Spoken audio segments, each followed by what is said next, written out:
अनुमति ला देंगे कि आप इतने इतने बजे से आइए, और भगवान की दया से हम कोशिश करेंगे कि बच्चों को वहाँ सम्मान हो, और बराबर अपना कागज डायरी और हर चीज़ों का वो लेकर के जाएं, उसको नोट करें, और आकर के उसको फिर किस ढंग से उन्होंने वहाँ सीखा है उसका इस विद्यालय में उनसे उसका वो लिखित देंगे कि आपको अगर यह कार्य सौंपा जाएगा तो किस ढंग से करोगे।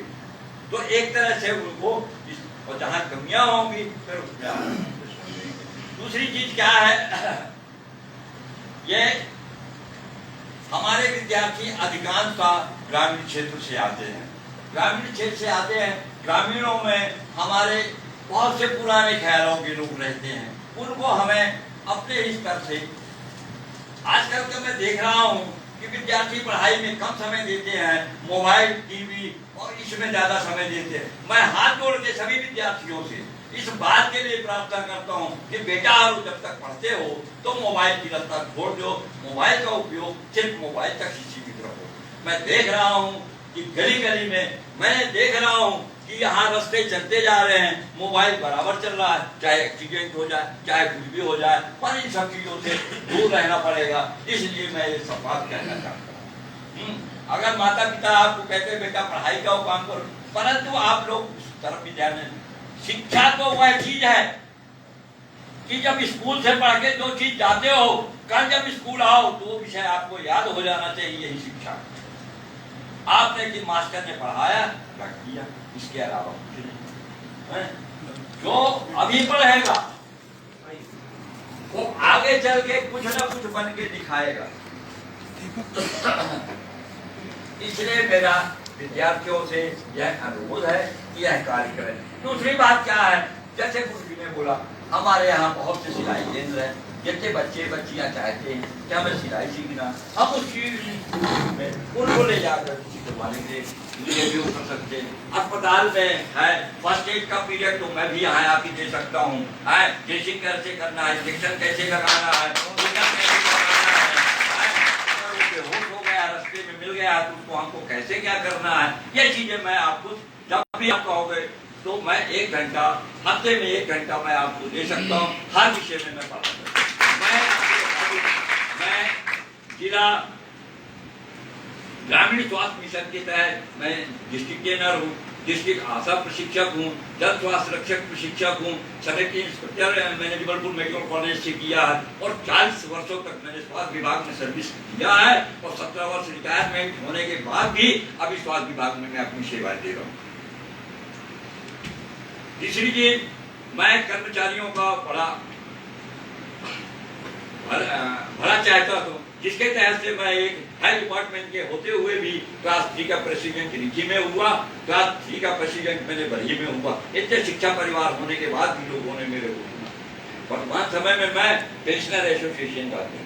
तो कहने का मतलब यह है कि मेरा सिर्फ लोगों की सेवा करना मात्र उद्देश्य है और मैं इस पर मेरी 79 ईयर्स उम्र शुरुआत हो गई है, फिर भी मैं आप लोगों के सहयोग से नई नई उम्र के लड़कों से सोचता हूँ यही मेरी ऊर्जा है, यही मेरी शक्ति है जिसके तहत मैं आगे बढ़ रहा हूँ। धन्यवाद।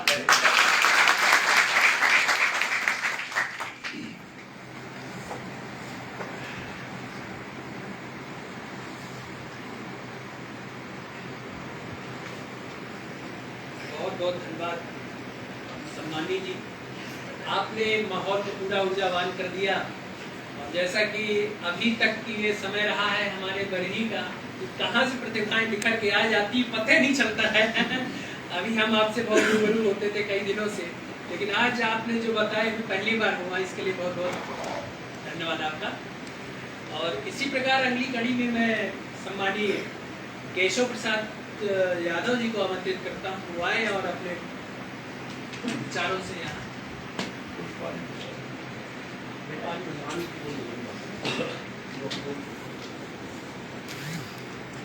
राष्ट्रीय शिक्षा नीति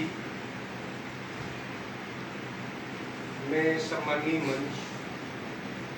मंच की शोभा बढ़ा रहे हमारे संबंधी महाविद्यालय के प्रचार महोदय, हमारे वरिष्ठ बहादुर चाचा हमारे फॉरेस्ट विभाग के मुखिया सक्सेना जी, पीयूष चाचा, हमारे बड़े भाई पीपी ताम्रपाल जी, हमारे भाई साहब रोजगार सहायक, फेलो मियाँ एसोसिएशन के उपाध्यक्ष एवं काशी भैया, कुबेर भैया, दीपक भैया, हमारे रघुनाथ चाचा, फेलो मियाँ एसोसिएशन के अध्यक्ष महोदय,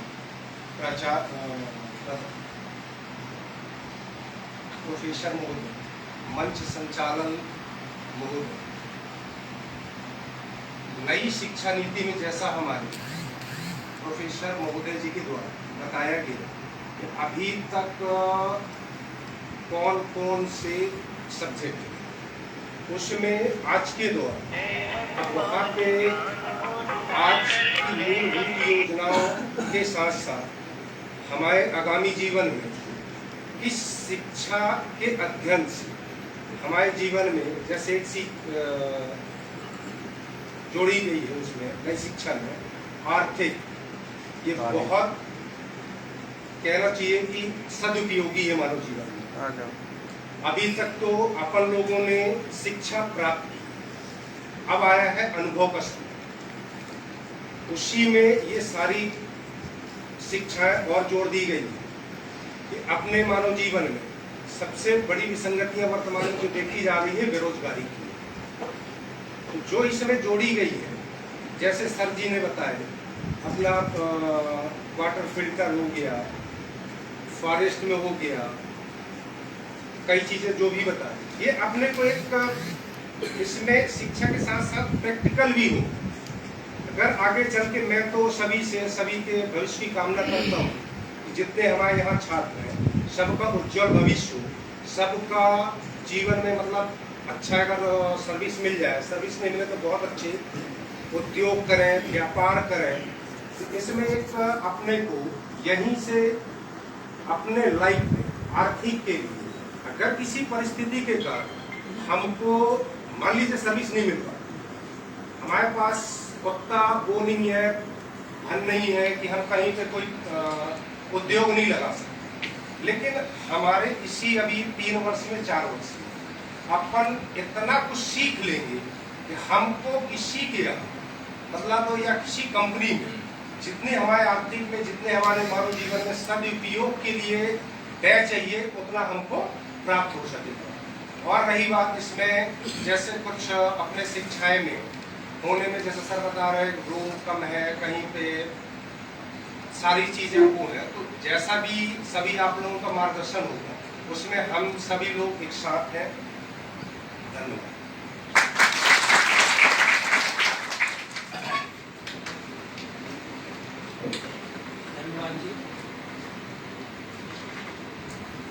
जैसा कि अभी हमारे वक्ता केशव प्रसाद यादव जी ने बताया, जो परियोजना जो कार्य है उस संदर्भ में उन्होंने विशेष चर्चा किया था और थोड़ा सा टच किया उन्होंने अपने महाविद्यालय की समस्या जो कमरों की है इसके बारे में।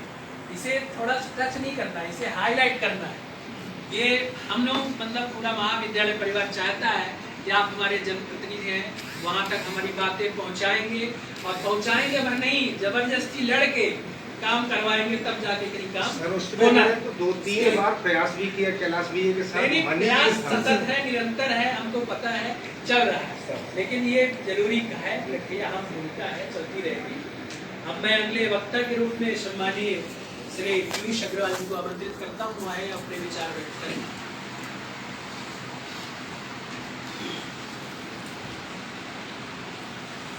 भारत माता की जय। भारत माता की जय।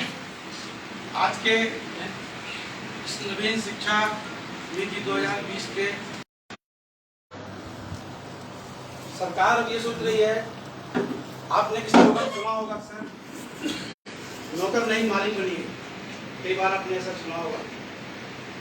सरकार भी सोच रही है कि हम जरूरत के हिसाब से नौकरियां दे नहीं पा रहे, परिस्थितियां उस टाइप की है नहीं, तो हमारे छात्र व्यवसायिक शिक्षा एक उद्यमी बने। उसी परिप्रेक्ष्य में मतलब मैं उसको साढ़े बता रहा हूँ, शासन की योजना यह है कि आप उद्यमी बने, मैक्सिमम आपके पास व्यवसायिक शिक्षा हो, प्रोजेक्ट कैसे लगाएं, आमदनी के स्रोत कैसे बढ़ाएं, चाहे वो वाटर फिल्टर के माध्यम से हो, चाहे वो वॉशिंग पाउडर के माध्यम से, तमाम और बहुत सारे प्रोजेक्ट हैं और तमाम संभावनाएं इस नगर में हैं भी। दूसरी बात, अभी हमारे सम्मानी जी बोल रहे थे कॉलेज के बारे में। हम लोगों ने इस कॉलेज बड़े छोटे रूप में देखा है। ऐसा मुझे याद है कि जब एक कमरे में कॉलेज शुरू हुआ था, मीना देवी ताम्रकाल जी के बगल में एक कमरा हुआ करता था। माननीय बाबूजी ने, सुरेंद्र पाठक जी ने कॉलेज शुरू कराया था। उसके बाद इतना बृहद रूप देख रहे हैं। तो विकास तो निरंतर प्रक्रिया है, चलती रहेगी। कमरे बनेंगे, फिर 60 होंगे, फिर बड़े होंगे, फिर बच्चे बढ़ेंगे, ठीक है। और बड़ी की भौगोलिक स्थिति भी ऐसी है कि 2 जिले अपने बिल्कुल बगल से लगते हैं, एक उमरिया जिला तो सतना जिला। मेरे ख्याल में बहुत सारे बच्चे उमरिया जिले और सतना जिले के भी यहाँ पे आते होंगे और आएंगे, क्योंकि नज़दीकी कॉलेज अपना यही है। और बड़ी का वातावरण भी ऐसा है कि बच्चे यहाँ पे, अभिभावक यहाँ पे बच्चों को पढ़ाना चाहते हैं। हमारे यहाँ की शांति और सुरक्षा जो है वो अभिभावकों के लिए बहुत महत्वपूर्ण रखती है। कई बार तो मैं भी सिफारिश करता हूँ, कभी धनबाई के बच्चे आते हैं, कभी मरियाओं के बच्चे आते हैं, कभी कहीं के बच्चे आते हैं। उनके अभिभावक चाहते हैं कि हम बड़ी में रहकर बच्चों को पढ़ाएंगे, तो स्ट्रेंथ तो स्वाभाविक है, बढ़ेगी। लेकिन फिर भी हम लोग आपकी बात को सम्मानीय संजय पाठक जी विधायक जी के पास रखेंगे और प्राथमिकता से रखेंगे। इनका भी बराबर ध्यान रहता है, ध्यान आकर्षण तो कराएंगे हम लोग। मेरा कहने का आशय यह है कि जो नई शिक्षा नीति है, हमारे जो बच्चे हैं ये सफल व्यक्तियों की जीवनी पढ़ेगा। जो दुनिया में लोग सफल हुए हैं, बहुत सारी किताबें मैं खरीदता रहता हूँ। कई बार स्टुअर्ट मॉर्डन की किताब लाता हूँ, कई बार सुभाष चंद्र की किताब लाता हूँ। एक बार साहब मैंने किताब खरीदी, मैं रेलवे स्टेशन में घूम रहा था, तो बुक स्टॉल में वो किताब खरीदने 100 रुपये।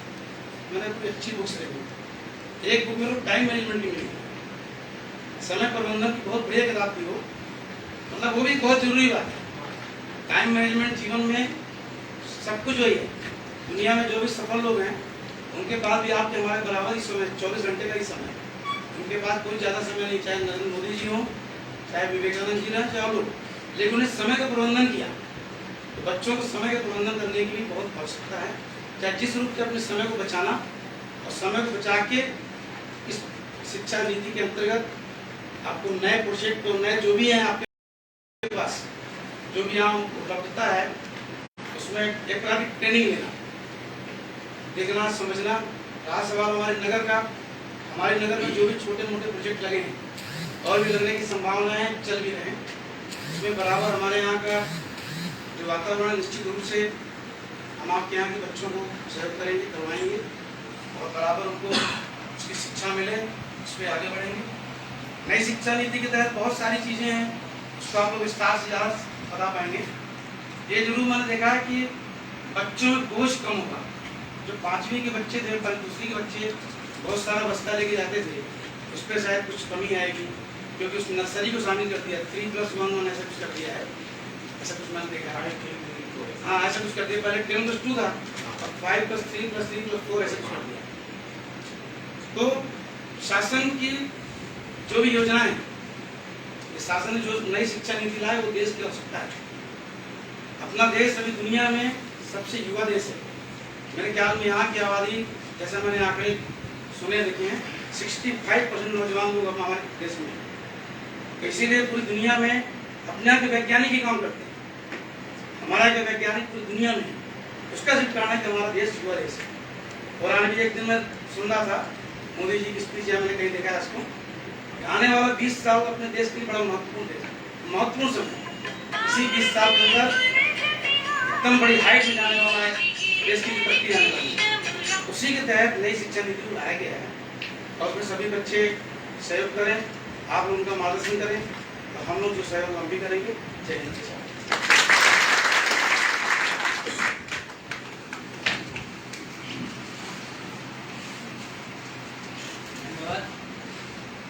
जैसा कि अभी हमारे वक्ता महोदय ने बताया कि ये 20 वर्ष जो है युवाओं को समर्पित है, और इसी कड़ी में मैं अपने यहाँ से युवा साथी सम्मानीय बीबी ताम्रकार जी को आमंत्रित करता हूँ, वो है और अपने वक्तव्य से परिचित कराएं।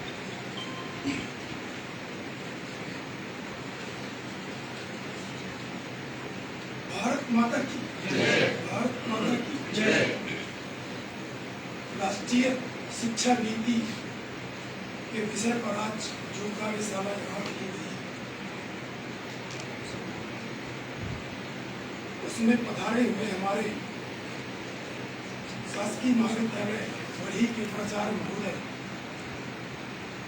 श्री वन मंडलाधिकारी महोदय श्री कुश अग्रवाल जी, मंडल अध्यक्ष श्री केशव यादव जी, रवि मिश्रा जी, श्री रघुनाथ गुप्ता जी, कैलाश कचेर जी, सभी प्रोफेसर जन और छात्र छात्राओं, जैसा कि मैं आपको बता दूं, नई शिक्षा नीति 21वीं सदी के 20वें साल में भारत में नई शिक्षा नीति आई। भारत में सर्वप्रथम 1968 में नई शिक्षा नीति बनाई गई थी। उसके बाद 1986 में बनाई गई। बहुत सारे नियमों का बदलाव हुआ। शिक्षकों के लिए सर्विस ट्रेनिंग के कई सारे प्रोग्राम बनाए गए और उसी के तहत शिक्षा नीति यहाँ पर लागू की गई, जिसमें सबसे ज्यादा जोर दिया गया कि छात्र छात्राओं पर सबसे बड़ी जिम्मेदारी अभिभावकों की होना चाहिए। यदि अभिभावक अपने छात्र छात्राओं, अपने बच्चों का ध्यान अच्छे से रखें तो निश्चित रूप से शिक्षा नीति में बहुत बड़ा सहयोग हमें मिलेगा। मैं आपको बता दूं कि मैं इस महाविद्यालय का सन 1999 का छात्र रहा हूँ। इस महाविद्यालय में उस स्थिति में हम लोगों ने पढ़ाई किया है जब कई बार बारिश के समय हमें घर से छाता भी लाना पड़ता है। और ये सामुदायिक भवन यहाँ पे बना है, यहाँ पे क्लास लगा करती थी। उस समय भी बच्चे बहुत ज़्यादा थे, कई बार तो जमीन में क्लास लगानी पड़ती थी कि कुर्सियों में बच्चे बनते नहीं थे। उसके बाद कई सारे प्रयास किए गए। पूर्व मंत्री एवं क्षेत्रीय विधायक माननीय सत्येंद्र पाठक जी के प्रयास से हम लोगों ने उस समय एक आंदोलन किया था। उस आंदोलन का नारा था भूमि, भवन और जमीन। न जमीन थी, न भूमि थी, न भवन था। और वह आंदोलन लगभग इस महाविद्यालय के लिए एक सप्ताह चला था। भूख हड़ताल भी हम लोगों ने किया था। तब जाकर माननीय विधायक जी कलेक्टर साहब को लेकर यहाँ पर आए और उन्होंने आकर हमने उनसे मांग रखी कि आप सिर्फ एक नारियल रख के भूमि पूजन कर दीजिए, हम संतुष्ट हो जाए। उन्होंने यहाँ पे आके सभी जनप्रतिनिधियों के साथ भूमि पूजन किया और आज चल के यह महाविद्यालय आपका डिजिटल क्लास यहाँ पे लग रही है। तो